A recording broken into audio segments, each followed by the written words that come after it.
My channel কি রান্না করিতে আপনাদের সবাইকে স্বাগত। আশা করি আপনারা সকলে ভালোই আছেন।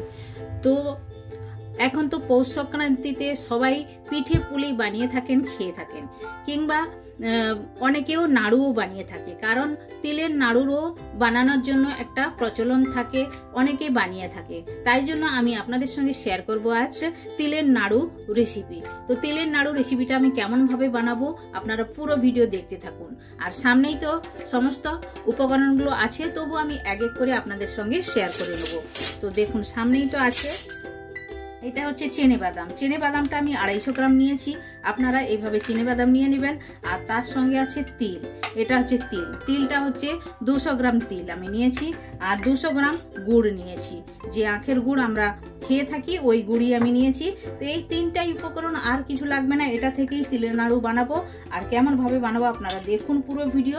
তাহলে চলুন, প্রথমে আমি কি করব, এই যে চিনে বাদামটা খালি কড়াতে ভেজে নেবো, আর তেলটাও ভেজে নেবো। তাহলে গ্যাসের কাছে যাওয়া যাক।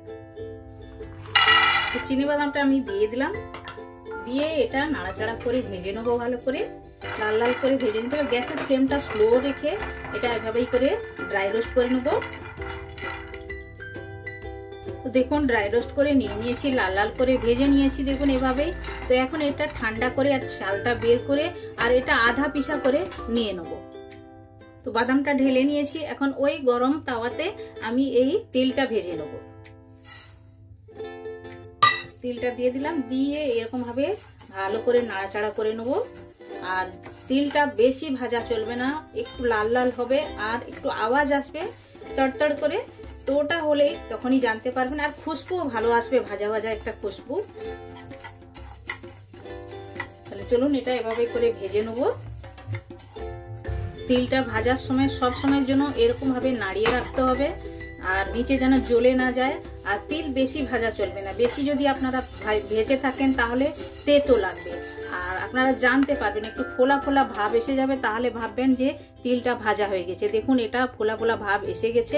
আর একটু আমি ভাজবো, বেশি নয়, একটু ভাজবো। আর গ্যাসের ফ্লেমটা একদম স্লো রেখে ভেজে নিতে হবে। আর তিলটা ভাজা হলে খুব সুন্দর একটা খুশবু আসে, ভাজা ভাজা গন্ধটা ভালোই আসে।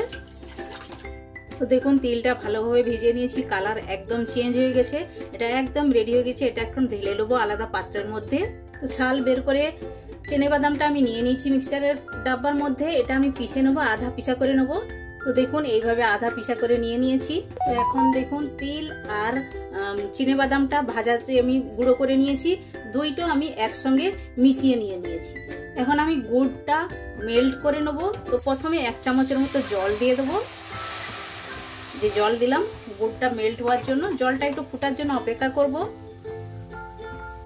জলটা ভালোভাবে ফুটে গেছে। এখন এই যে আমি 200 গ্রাম গুড় নিয়েছি, গুড়টা অ্যাড করে দেবো,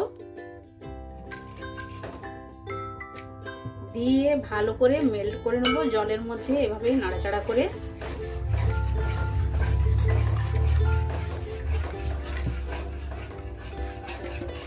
জলের মধ্যে ফুটার জন্য অপেক্ষা করব।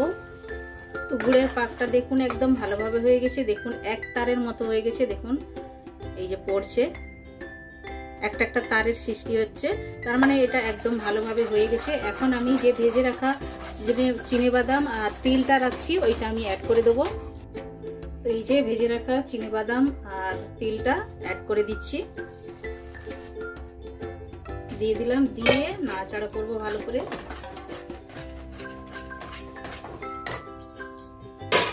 ভালো করে নাড়িয়ে চাড়িয়ে নিয়ে নেবো, একদম ভালোভাবে মিশিয়ে নেবো। আর এই টাইমে গ্যাসটাও বন্ধ করে দিলাম। তো একটা থালার মধ্যে আমি চেঞ্জ করে নিয়ে নিয়েছি, একটু একটু ঠান্ডা হবে। আর এভাবেই করে নাড়ুগুলো তৈরি করে নিতে হবে। দেখুন একটু গরম থাকবে, ওই হিসাবে করতে হবে, বেশি গরমে করা যাবে না, হাতে যেন গরমটা না লাগে। বানানো একদম ইজি, দেখুন এভাবেই করে গোল গোল করে বানিয়ে নেবো। দেখুন এই যে এভাবেই করে।